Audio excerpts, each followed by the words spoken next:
你哋好多曾經同我一樣嘅痛症嘅人咧，都會講述話，原來一人在身做完之後咧，都覺得舒服咗好多嘅。到而家我見到有成績咧，係可以行得返嘅。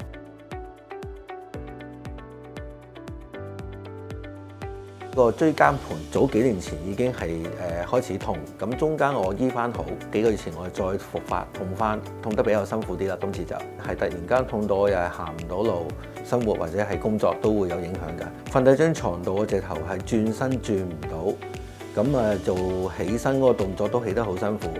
咁到我落地行嗰陣時咧，直頭每一步都覺得係痛得好緊要，好冤啦、痛啦、痹啦都齊晒嘅。我上咗巴士，我可能連坐都坐唔到嘅，係因為一坐低個動作可能會令到你好冤痹痛咧，你會想企翻起身。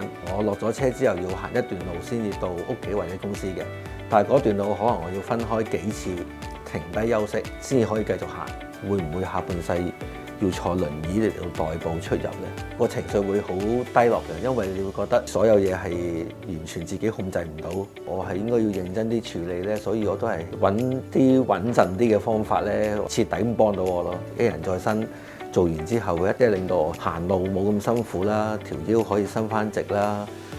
瞓覺嗰個時間都即係正常翻，可以入睡啊，同埋瞓得比較長時間嘅可以。無論係器材或者係你哋嘅同事都會係比較專業，好實際可以幫到我哋呢啲痛症嘅人士咯。整個過程其實我要俾到去9分或者10分，可以介紹俾我身邊啲朋友啊、同事啊，幫到我哋可以去解決好多呢啲痛症嘅問題嘅。ANK 機能再生幫到我。ANK 機能再生幫到我。